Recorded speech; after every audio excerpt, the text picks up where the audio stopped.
नमस्कार, स्वागत है आपका। आप देख रहे हैं जी राजस्थान और मैं हूं आपके साथ संजय यादव। रात के 8 बज चुके हैं और वक्त हो चुका है आज के सबसे बड़ी बहस यानी कि न्यूज एंड व्यूज का।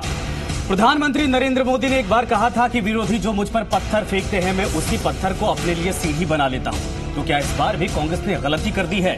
क्योंकि पहले राहुल गांधी ने कहा कि चौकीदार चोर है, फिर उसके बाद देश के दूसरे बड़े विपक्षी नेताओं ने भी इसी नारे के साथ चौकीदार पर कई बार हमला किया। लेकिन इसके बाद खुद प्रधानमंत्री नरेंद्र मोदी ने अपनी बातों के मुताबिक चौकीदार शब्द को ही भुनाना शुरू कर दिया है। मैं भी चौकीदार के साथ शुरू हुआ यह अभियान लगातार मजबूत होता जा रहा है। यह वैसा ही सियासी नारा बनता जा रहा है जैसा कि 2014 में चाय वालों को लेकर हुआ था। तो क्या कांग्रेस ने 2014 जैसी ही गलती इस बार भी कर दी है? हालांकि कांग्रेस ने इसके जवाब में बीजेपी के वादे याद दिलाते हुए एक और हैशटैग किया है जो इस वक्त ट्रेंड हो रहा, मैं भी बेरोजगार। तमाम जो आंकड़ों को लेकर सवाल पहले दागे जा रहे थे उसको हैशटैग करके अब सोशल मीडिया के जरिए आम जनता के बीच में ट्रेंड किया जा रहा।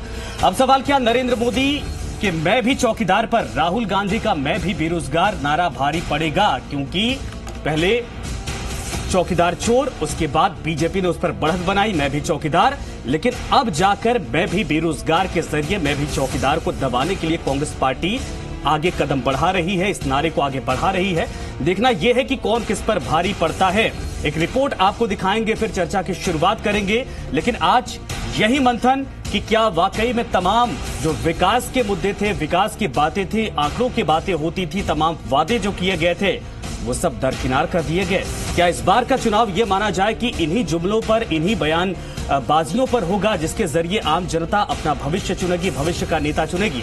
समझेंगे, जानेंगे, पड़ताल करेंगे, लेकिन सबसे पहले एक रिपोर्ट दिखाएंगे।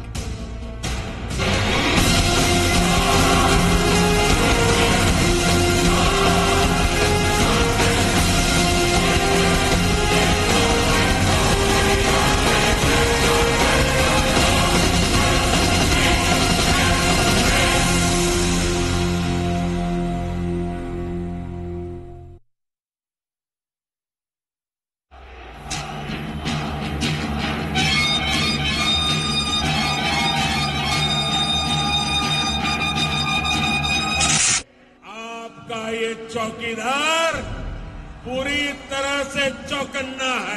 गली गली में शोर है, हिंदुस्तान का चौकीदार चोर है। सियासी फिजाओं में गूंजते ये नारे भारत के लोकतंत्र को मजबूत करने के लिए 2019 का रण जीतने की कोशिश है। कांग्रेस अध्यक्ष राहुल गांधी ने प्रधानमंत्री नरेंद्र मोदी को चोर कह के पुकारा, तो पीएम मोदी ने राहुल गांधी के इस वार को अपना हथियार बना लिया और पूरे देश को चौकीदार बनाकर मैं भी चौकीदार हूं की मुहिम छेड़ दी और देश के 25 लाख चौकीदारों से मुखातिब हुए। मेरी ये कोशिश रहेगी कि मैं कभी भी जनता के इस पैसों पर कोई पंजा नहीं पड़ने दूंगा। चौकीदार चोर है से शुरू हुई बहस चुनावी मुद्दा बन गया। बीजेपी ने इसे बहुत ही रणनीतिक तरीके से चुनाव में उतारा और नारा दिया, मैं भी चौकीदार हूं। तो राहुल गांधी ने फिर से नए नारे को जन्म दिया है, मैं भी बेरोजगार हूं। हम इसको साबित करके दिखाएंगे कि हिंदुस्तान का प्रधानमंत्री अनिल अंबानी का दोस्त है और अनिल अंबानी को उसने चोरी कराई है। मैं भी चौकीदार हूं की मुहिम से जोश में भरी बीजेपी का कहना है कि देश के मिल रहे समर्थन से अंदाजा लगाया जा सकता है कि कांग्रेस के आरोपों में दम नहीं है। हम सब चौकीदार हैं अपने देश के। बीजेपी का चौकीदार चौकन्ना है, कांग्रेस का बेरोजगार मैदान में है। चुनाव की ये जंग चौकीदार और बेरोजगार के बीच दिखाई दे रही है। 2014 में चाय वाला प्रधानमंत्री बना था, तो इस बार क्या चौकीदार देश की चौकीदारी करेगा या फिर राहुल गांधी को बेरोजगारों का साथ मिल पाएगा? शशि मोहन शर्मा, जी मीडिया, जयपुर। जिस तरीके से दिल्ली के तालकटोरा स्टेडियम में प्रधानमंत्री नरेंद्र मोदी का कार्यक्रम था, जिस तरीके से देश के अलग अलग हिस्सों से लगातार वो संवाद कर रहे थे और मैं भी चौकीदार के इस मंत्र को, इस शब्द को, इस लाइन को जिस तरीके से भुना रहे थे, वाकई में कांग्रेस पार्टी ने क्या गलती कर दी है? कांग्रेस पार्टी को यह भारी पड़ेगा? समझेंगे। हमारे साथ हमारे इस वक्त मेहमान जुड़ गए हैं। सुमन शर्मा जी भारतीय जनता पार्टी की तरफ से इस वक्त हमारे साथ हैं। ओम सैनी साहब वरिष्ठ पत्रकार है। साथ ही अर्चना शर्मा जी कांग्रेस पार्टी का पक्ष रखेंगी, कांग्रेस पार्टी की उपाध्यक्ष हैं। आप तीनों का बहुत बहुत स्वागत है। सुमन शर्मा जी, आपके नाम के आगे भी चौकीदार, क्या अगर आपको चौकीदार कह के संबोधित करे कोई दिक्कत आपको? बिल्कुल दिक्कत नहीं सर। अगर आप मेरा पेज देखेंगे या मेरी साइट को देखेंगे तो ऑलरेडी उसमें चौकीदार सुमन शर्मा ही लिखा हुआ है। चलिए ठीक है, शुरुआत आप ही दोनों से करना चाहेंगे मायने को। ठीक है, समझ गए। आपसे यही संबोधित करेंगे पूरे कार्यक्रम में, क्योंकि चौकीदार के ऊपर ही पूरी डिबेट है। अर्चना शर्मा जी, ये बताइए, क्या कांग्रेस पार्टी के उस नारे के ऊपर, चौकीदार चोर है के ऊपर मैं भी चौकीदार, भारी पड़ रहा है क्या? देखिए संजय जी, मैं भी चौकीदार नारा तो तब आया जब एक नारा पहले भी देने का प्रयास किया कि मोदी है तो मुमकिन है, और जब ये मुमकिन शब्द के साथ हमारे यहाँ टेररिस्ट अटैक हुआ तो आम जनता ने स्वस्फूर्त होकर कहा मोदी है तो बेरोजगारी मुमकिन है, मोदी है तो अपराध मुमकिन है, मोदी है तो हमारी सुरक्षा के साथ समझौता मुमकिन है। तो ये बाउंस बैक कर गया। उसके बाद ये चौकीदार वाला जो था नारा, वो तो पहले से चला आ रहा था, उस समय समझ नहीं आई ये बात। लेकिन सच्चाई ये है कि जो चौकीदार है वो कह रहे हम सब चौकीदार हैं। भाई अगर चौकीदार हो तो आपकी निगरानी में कैसे 1 लाख करोड़ रुपए जनता के लेकर के, और वो लोग भाग गए जिन्हें भगौड़ों की संज्ञा दी जा चुकी है, लेकिन एक समय उन्हें बहुत प्रेम से भाई कहकर पुकारा जा रहा था। तो जनता तो ये जानना चाहती है। अब आप चाहते हो कि अपनी सियासत जो कि आप बिल्कुल खो रहे हो, आपका आधार समाप्त होता जा रहा है, उसे पुनः अर्जित करने के लिए देना शुरू। सुमन शर्मा जी, जवाब सरकार थी पहले, ये कैसी चौकीदारी? 1 लाख करोड़ लेकर दो लोग भाग जाते हैं, उसके बाद कहते हैं मैं भी चौकीदार हूं। जी मैं सबसे पहले अर्चना जी बहुत चौकस रहती हैं, निगरानी रखती हैं मीडिया के सारे खबरों पे। इनके मेहुल चौकसी का मुझे लगता है कि आज का बयान इन्होंने देखा नहीं। उन्होंने कहा कि मैंने अकेले हिंदुस्तान को नहीं लूटा, लूटने में कांग्रेस के लोग भी सहयोगी थे, और उसी का परिणाम है कि मैं यहाँ भगाने में भी नहीं। इस बात को लेकर ललित मोदी पर तो आपके पार्टी के ऊपर आरोप लगते हैं। सुमन जी, ललित मोदी को लेकर तो आपके पार्टी के ऊपर आरोप लगाती है कांग्रेस पार्टी। अरे ललित मोदी को लेकर तो आपके ऊपर कांग्रेस पार्टी आरोप लगाती है ना, फिर एक दूसरे के ऊपर आरोप हो गए। ललित मोदी सुनिए तो सही, अरे सुनिए तो सही, सुनिए। 2 भगोड़े जिनका नाम लेके हम लोग पे आरोप लगाते हैं, वो दोनों भगोड़े इसलिए भागे कि अब उनके देश में गलने वाली नहीं थी, और वो जहाँ है वहाँ जेल के अंदर है। तो ये मादा भी मोदी जी में है कि अगर कोई चोरी करके भागता है तो उसको सजा देंगे, और सलाखों के पीछे जगह किया। तो चौकीदार ईमानदार है या चोर है, इससे प्रमाणित होता है। और देश की गरिमा को, देश के इस पद को किस तरह से राहुल जी ने रक्त रंजित किया, ये देश ने देखा। इतने बड़े पद को कि चौकीदार। सुमन जी ठीक है, बिल्कुल आपने सही कहा, प्रधानमंत्री के ऊपर ऐसे शब्द का इस्तेमाल नहीं करना चाहिए था, लेकिन विपक्ष तो ये भी सवाल उठाता है ना सुमन जी, विपक्ष तो ये भी सवाल उठाता है ना कि नाम बदलने से कामों का लेखा जोखा छुप नहीं जाता है। 5 साल में क्या किया, ये हिसाब को देने के बजाय बीजेपी लगातार कैंपेनिंग, मैं भी चौकीदार हूं, मैं भी चाय वाला हूं, इस तरीके से करती है, आम जनता को गुमराह करती है। भाई 5 साल के जवाब देने का इंतजार आम जनता कर रही है, और आम जनता के सामने यही सवाल गायब है। 5 साल में देश में, इस 5 साल में देश में क्या हुआ? संजय जी आप कमाल कर रहे हो। 5 साल में इस देश में हमने हर बात का जवाब दिया। आतंकवाद को सही किया, हमारे फॉरेन मिनिस्ट्री कितनी स्ट्रांग हुई, हमारे इंटरनल जितने काला धन के लोग थे उनकी क्या हालत की हमने देश में। आप बताइए महंगाई दर कम हुई कि नहीं? हमारी बताइए देश को। सुमन शर्मा जी आंकड़ा दीजिए ना, कांग्रेस पार्टी जवाब जब मांगती है तो यही आंकड़े तो आपको पेश करने चाहिए। आंकड़ा दीजिए एक एक करके। इन 5 तो बता रही हूँ ना, जीडीपी कहाँ गया बताएं आप हमें, महंगाई दर कहाँ है बताएं, यही तो काम किया है कांग्रेस। बता रही हूँ ना, 2014 में महंगाई दर कहाँ थी ये बताओ आप, और आज महंगाई दर कहाँ है ये बताओ। डिस्कशन आप लोग नहीं करना चाहते हो, आप लोग नारे लाते हो। और बिल्कुल संजय जी हैशटैग इन्होंने चलाया है ना कि मैं भी बेरोजगार हूँ, बिल्कुल राहुल गांधी ने सही चलाया है।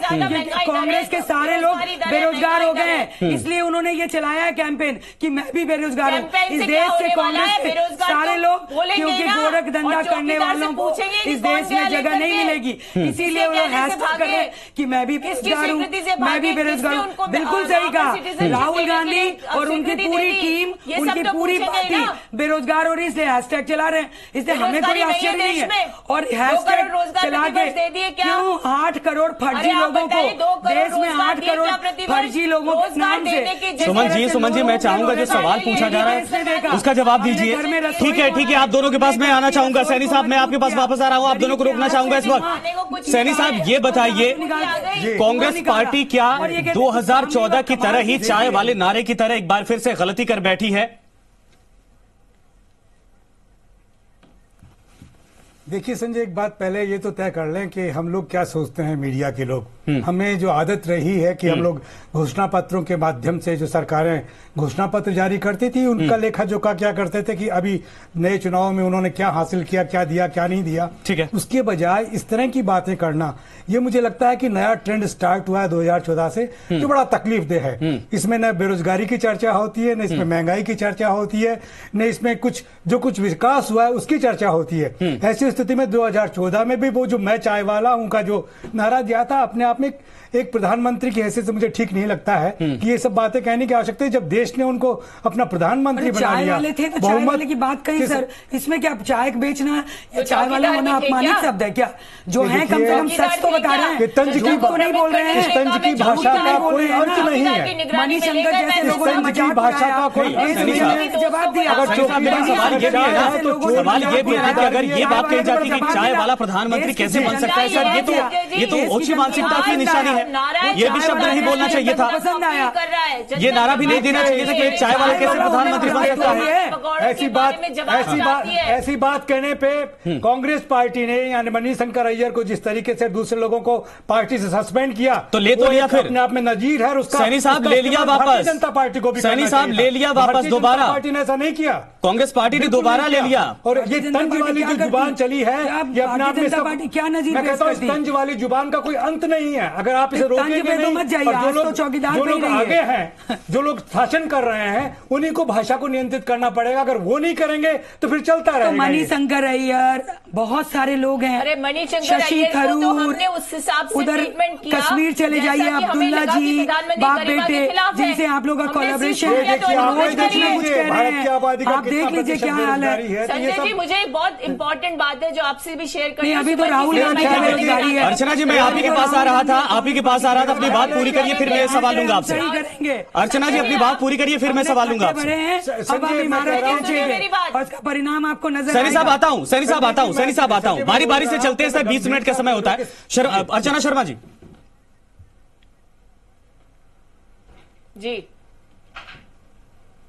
अपनी बात पूरी करिए। बोलेंगे। देखिए संजय जी, मुझे सिर्फ इतना कहना है, आपने कहा मैं चौकीदार हूं, जनता ने विश्वास कर लिया प्रधानमंत्री आप चौकीदारी का काम करेंगे, देश की जनता को सुरक्षित महसूस करवाएंगे, उस देश के रिसोर्सेज को आप वहां पर संरक्षित रखेंगे। लेकिन इसका उल्टा होता है तो जनता पूछ रही है उल्टा क्या होता है? सुनिए आप बताओ उल्टा, लेकिन बोल रहे हैं तो बताओ तो सही, उल्टा क्या होता है? क्या हुआ इस देश में 5 साल में? बताइए हमें, जो उल्टा हो चौकीदार के। उम्मीद रखती है कि उनकी क्या नहीं किया उन्होंने? देश का स्वाभिमान बढ़ाया, विश्व स्तर पे देश का नाम ले गए, गरीबी हटाने की किया, किसानों को संबल किया, महिलाओं को मजबूत किया, युवाओं को मजबूत किया। ये अपराध है क्या? ये मोदी जी का अपराध है क्या? इस देश में ये अपराध है क्या? युवाओं को मजबूत किया, गरीबी को हटाने की कोशिश की, गरीबों को बैंक के दरवाजे पे चढ़ाया, ये अपराध है क्या? आप कमाल की बात करती है सोनिया जी। ठीक है सुमन जी, सुमन शर्मा जी, मेरा एक सवाल है, आम जनता की तरफ से जो सवाल पूछा गया, सुन लीजिए मेरा सवाल सुन लीजिए। आप दोनों की बात कोई सुन नहीं पा रहा। सुमन शर्मा जी, अर्चना शर्मा जी, मैं रोकना चाहूंगा। सुमन शर्मा जी, मेरा सवाल आपसे है, आम जनता का ये सवाल है, आपने कहा बहुत सारे काम कर दिए, ठीक है, देश ने चौकीदार पर भी भरोसा कर लिया। ये बताइए 80 लाख करोड़ देश में वापस आया क्या? ये अच्छा था क्या? देश में 80 लाख करोड़ काला धन वापस आया क्या? 2 करोड़ रोजगार का जो वादा किया गया था पूरा हुआ क्या? 15 लाख लोगों के खाते में आए क्या? पेट्रोल डीजल के दाम कम हो गए क्या? महंगाई दर घट गई क्या? धन था उसको निकाला मोदी जी ने, बड़े बड़े पॉलिटिशियन, बड़े बड़े लोगों के काला धन को निकाला मोदी जी ने। काला धन एक दिन में नहीं आएगा। सुनिए सुमन जी, अरे आम जनता ने जो सवाल पूछा कम से कम वो कायदे से सुन लीजिए, उसके बाद जवाब दीजिए। आम जनता ने 7.5 करोड़ आबादी ने, राजस्थान की जनता ने सुना है मैं, क्योंकि इतना बड़ा काला धन। सुमन शर्मा जी, राजस्थान की 7.5 करोड़ जनता ने जो सवाल पूछा जरा एक बार सुनिए। राजस्थान का हर दूसरा आदमी इस वक्त जी राजस्थान देख रहा है। सवाल यह है कि 80 लाख करोड़ देश में वापस आया क्या? जो काले धन का वादा किया गया था कि 100 दिन के भीतर आएगा। 2 करोड़ रोजगार देने का वादा किया गया था। अभी आप ही के श्रम विभाग की तरफ से एक आंकड़ा आया है 2018 में कि देश की 11% यानी करीब 12 करोड़ इस वक्त लोग रोजगार हैं। क्या उनको रोजगार मिला? 15 लाख लोगों के खाते में आए क्या? डीजल पेट्रोल का दाम क्या कम हो गया? आपको भी पता, हमको भी पता है। और महंगाई दर कम हो गई क्या? कोई अगर सामान लेने जाते हैं तो वाकई में सस्ता मिलता है कि जितना ये कहा जाए कि हाँ इस सरकार ने वाकई में बहुत अच्छा काम किया? ये मेरा सवाल नहीं है, ये मेरा सवाल नहीं, ये आम जनता का सवाल है। ये आम जनता का सवाल है। जब सोशल मीडिया पर हम जाते हैं तो ये सवाल पूछे जाते हैं। जवाब नहीं देने, क्योंकि जवाब दे रही हूँ। सुनिए, नंबर 1 आपके सवाल का जवाब, काला धन आएगा और जो आया उसका जवाब सुनिए। इस देश में बैठे हुए लोगों के पास जो काले धन थे उसको निकाला, इसीलिए खलबली मायावती में भी है, इसीलिए खलबली वाड्रा में भी है, इसीलिए खलबली कांग्रेस में भी है। और दूसरा सवाल आपका था कि पेट्रोल डीजल के दाम कम हुए, लेकिन पेट्रोल डीजल को हमने स्टैग्नेंट किया। कांग्रेस 2013 में बिल्कुल किया और महंगाई दर हमने कम किया, जीडीपी ग्रोथ को हमने बढ़ाया। यही तो तरक्की और उन्नति। आम जनता तो सुमन जी ये भी चाहते हैं कि आप आंकड़ा दे दीजिए, आंकड़ा दे दीजिए कि इतने लोगों को रोजगार मिला है और इतना काला धन आया है। बात खत्म, कांग्रेस के पास सवाल ही नहीं होगा। तो ये बताइए संजय जी कि इतने 1000 करोड़ लोग अचानक बेरोजगार हो गए क्या? इतने 1000? अरे नहीं, बेरोजगार तो थे, ठीक है, आपकी बात मान ली, लेकिन आपकी सरकार ने तो दावा किया था ना कि हम लोगों को रोजगार देंगे। वही तो सवाल घूम फिर कर आ रहा है आपकी पार्टी के सामने, और आज हमसे पूछ रहे हैं, वही पार्टी के सामने सवाल आ रहा है कि भैया अगर आपने आश्वासन दिया था तो पूरा क्यों नहीं किया? लोन के माध्यम से बेरोजगारों को रोजगार देने की कोशिश की। ठीक है, चलिए सुमन जी, मेरा आपसे सवाल है, ये बताइए सुमन जी, मेरा सवाल आपसे है कि प्रधानमंत्री जैसे पद पर रोजगार देने की कोशिश की, प्रधानमंत्री जैसे पद पर बैठे इंसान को आप लोग चोर कहती हैं। प्रधानमंत्री जैसे पद पर बैठे इंसान को कांग्रेस पार्टी चोर कहती है, उनको प्रचार मंत्री बोलती है। क्या शब्दों की मर्यादा का कोई कांग्रेस पार्टी के भीतर कोई कहा जाए कि धर्म नहीं है क्या? क्या जो मर्जी वो बोल दिया जाएगा? कांग्रेस का इतिहास ही ऐसा है, आश्चर्यजनक नहीं है। मैं इसका जवाब दूंगी। उनके चाल और चरित्र ऐसे ही है। बताइए, 15 लाख देने वाले, 2 करोड़ नहीं, वो बताइए ना, चोर का जवाब, शिकार बनाने वाले लोग, चोर का जवाब बताइए। प्रश्न किया जाए तो राष्ट्रवादी बन जाते, लेकिन पूरी दुनिया जानती है। अर्चना जी सवाल करिए ना, अर्चना शर्मा जी सवाल करिए, योगी अब्दुल्ला जी सवाल करिए। चौकीदार चोर है बोलकर क्या साबित करना चाहती हैं? फारूक अब्दुल्ला, अर्चना जी सवाल करिए। शहीद ही नहीं हुए लोग। रोजगारी को लेकर, बेरोजगारी को लेकर सवाल करिए, महंगाई दर को लेकर सवाल करिए, पेट्रोल डीजल को लेकर सवाल करिए, वादों को याद दिलाइए। मैं भी चौकीदार हूं बोलकर क्या साबित करना चाहती है? राजनीति कहां गिरती जा रही है? आतंकवादी खाएंगे। आपको राजनीति करने के लिए, देश को इसका जवाब इनके पास नहीं है।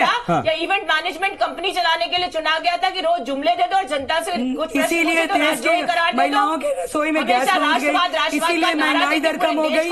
आप इवेंट की बात करती हो, इसीलिए ये सारी चीजें देश में सही हो गई। अर्चना जी एक बात का जवाब दो। पात्रा जो सबसे ज्यादा आपका मोटा माउथ था, उनको हमने कल देखा है, चूल्हे पर रोटी खा रहे थे, कहाँ है अरे दिग्विजय सिंह जी का जवाब दे दो, वो पूछ रहे हैं। क्या दिग्विजय सिंह? सुमन जी, लेकिन वाकई में कल समित पात्रा ने जिस तरीके से फोटो शेयर की थी, क्या बीजेपी के पास इसका जवाब है क्या? सुमन जी, महिलाएं जब सुमन शर्मा जी, सुमन शर्मा जी, चूल्हे पर रोटी बनाती थी। सुमन जी से पूछ रहे हैं। सुमन शर्मा जी ये बताइए, संबोधित करें तो इससे बड़ा ठीक है, थोड़ा शांत हो जाइए, धैर्य रखिए एक दूसरे को सुनने के लिए। अर्चना जी ये बताओ, एक दूसरे को सुनने के लिए धैर्य रखिए, सही है, एक दूसरे को सुनने के लिए धैर्य रखिए। सुमन शर्मा जी, सुमन शर्मा जी मेरा सवाल, बोलिए अब आप कैसे? सुमन शर्मा जी मेरा सवाल सुन लीजिए। क्या कल संबित पात्रा ने, आपके राष्ट्रीय प्रवक्ता ने जिस तरीके से फोटो शेयर की थी, क्या उसके बाद भारतीय जनता पार्टी को थोड़ा झेपना नहीं पड़ा था? अरे भैया, अगर उज्ज्वला योजना को लेकर हर घर में गैस पहुंची होती तो चूल्हे पर खाना क्यों बनता? और वो भी उड़ीसा, जहां के खुद पेट्रोलियम मंत्री धर्मेंद्र प्रधान है, उनके राज्य का ये हश्र है। सुनिए ना, पोल तो खुद आपके पार्टी के ही नेता खोल रहे हैं। बिल्कुल सुनिए तो सही संजय जी। उड़ीसा वही प्रदेश है जो किस तरह से कितने सालों में रहा है, ये आप लोगों ने, हम लोगों ने देखा है उड़ीसा। लेकिन मैं बता रहा हूँ 8 करोड़ गैस रसोई हमने पहुंचाया है, घर में नहीं गया। ये कांग्रेस ये नहीं देख रही है। हजारों लाखों घरों में गैस रसोई नहीं थी, लेकिन एक घर को देख के ये लोग उछल रहे हैं। हम ये दावा नहीं कर रहे हैं कि देश के हर रसोई में हमने गैस रसोई पहुंचा दी है। हमने 8 करोड़ घरों में पहुंचाई है और 8 घरों में पहुंचाएंगे। एक रसोई को एक रसोई देख के। ठीक है, समय कम है, हम दोनों आप दोनों को रोकना चाहेंगे। सुमन शर्मा जी, अर्चना शर्मा जी, समय मेरे पास है कम, इसलिए रोकना चाहेंगे। सवाल एक एक करके लेते हैं, सवाल एक एक करके लेते हैं, सबका सुन लेते हैं। ओम सैनी साहब, मैं आपके पास आना चाहूंगा। ओम सैनी साहब, मैं आपके पास आना चाहूंगा। कांग्रेस पार्टी सवाल बीजेपी से कर रही है। ये बताइए, देश पूरे विश्व में तीसरे नंबर पर हमारी जीडीपी इस वक्त पहुंच चुकी है। ये बताइए, क्या वाकई में ये सरकार की उपलब्धि नहीं है क्या? जिस तरीके से ग्रोथ गिरता जा रहा था उसको मेंटेन करना, उसके बाद ऊपर बढ़ाना, क्या वाकई में देश विकास कर रहा है? ये सबूत पर्याप्त नहीं है क्या? संजय जी, कौन सी तीसरे नंबर पे आती जीडीपी? इसमें तो कीजिए, पता करिए। अर्चना शर्मा जी, पता कर लीजिए, तीसरे नंबर पे अभी है। देखिए, इसमें कोई शक नहीं है, जो भी शासन में हो सुन लेते हैं ना, आप दोनों की हो गई। ओम सैनी साहब को सुन लेते हैं एक बार, थोड़ा फैक्ट भी रख लेते हैं बीच में। है वो पैरामीटर, मैं कहता हूं जिस तरह का पैरामीटर बना करके और जीडीपी को किया है, जेटली साहब ने जैसे फरमाया है, वो अपने आप में विवादास्पद है। मैं नहीं कहता, अर्थशास्त्री कहते हैं, कोलंबिया स्कूल कहता है, ऑक्सफोर्ड स्कूल कहता है, तो वो सब देखने की जरूरत है। राजन कहते हैं, राजन का कहना है, ये मेरा कहना नहीं है, क्योंकि मैं अर्थशास्त्री नहीं हूँ। तो ऐसी सारी चीजों का खुलासा होना चाहिए कि वास्तव में क्या जीडीपी बढ़ी है या जीडीपी के आंकड़े बदले गए हैं। इन लोगों का यही सवाल, हम लोग इकोनॉमिक को भी सेट कर लिया। अरे भाई, आपका इकोनॉमिक कह रहा है कि निरंतर आप तो नहीं बोलो ऐसा। 70 वर्षों में देश ने बहुत विकास किया है, उसे ही हमने आगे बढ़ाया है। आप लोग सच्चाई से तो देखिए सैनी साहब, यही तो राजनीति है। देखिए, एक दूसरे की बातों को साफ तौर पर खोल दिया जा रहा है। ठीक है सुमन जी ये बताइए, सुमन शर्मा ये बताइए। इंदिरा गांधी के घर में स्पेस होता था। हाँ सुमन जी ये बताइए, कांग्रेस पार्टी क्या इस बात को लेकर खुद डाइवर्ट नहीं कर रही कि मुद्दों पर सवाल पूछने के बजाय पर्सनल अटैक किया जा रहा है, जिससे भारतीय जनता पार्टी को मौका मिल रहा है चीजों को नरेट करके अच्छी तरीके से आम जनता के बीच में पहुंच जा रहे हैं, और आप लोगों के हथियार से उल्टा आप लोगों पर वार कर दे रहे हैं? क्या कांग्रेस पार्टी इसको लेकर कोई रणनीति अपना रही है क्या? क्योंकि चाय वाला तो पहले भारी पड़ चुका है, अब चौकीदार ना भारी पड़ जाए। बिल्कुल आप सही कह रहे हैं, बिल्कुल ये देखिए, बिल्कुल आप सही कह रहे हैं। देश पर विकास में बात ही नहीं करना चाहती, चाहे सदन हो, चाहे संसद हो, चाहे सड़क विकास में बात नहीं करती। इनके लिए विकास मायने नहीं रखता, इसलिए ऐसे जुमले लाला के नाटक करते हैं, धोखा देते हैं। जैसे राजस्थान का एग्जाम्पल देते हैं, 10 दिन में कर्ज माफी। राजस्थान और इनके जहां राज्यों में चुनाव है, 10 दिन तक कर्ज माफी नहीं। विकास तो है ही नहीं इनके रिकॉर्ड में। धोखा देना, गाली गलौज करना, टंच मार देना, ये चाल और चरित्र है। इसे विकास में ये बात नहीं करेंगे। ये फुलवामा को कहते नहीं हुआ, एयर स्ट्राइक नहीं हुआ, देश के सैनिकों का अपमान करते हैं, देश के प्रधानमंत्री का अपमान करते हैं, देश की संस्थाओं का। सुमन जी सब सारी बातें ठीक है, सुमन जी सारी बातें ठीक है। मेरा ये सवाल है, देखिए मेरा ये सवाल है, एयर स्ट्राइक पर कोई सवाल नहीं खड़े करता, इसका श्रेय पूरे आपकी सरकार को जाता है, आपकी सरकार को जाता है। आपकी राष्ट्रभक्ति पर भी कोई सवाल खड़े नहीं करता। लेकिन ये बताइए कि 2014 में जो वादे किए गए थे, उन यादों की याद भी भारतीय जनता पार्टी को आएगी? सेना को जाता है, उन वादों की याद भी भारतीय जनता पार्टी को आएगी, क्योंकि आम जनता ने उस वक्त इस बात को लेकर नहीं आपको वोट दिया था। तमाम चीजों को लेकर जो वादे किए गए थे, उस बात पर जनता ने वोट दिया था। वादे पूरे हुए कि नहीं, इसका हिसाब कब दिया जाएगा? 5 साल बीत चुका है। आगे बढ़ रहे हैं। जो 50 वर्ष में खड्डे दिए थे, उस खड्डे को भर के हम आगे बढ़ रहे हैं। इमारत तो इस आने वाले 5 साल में नजर आएगी।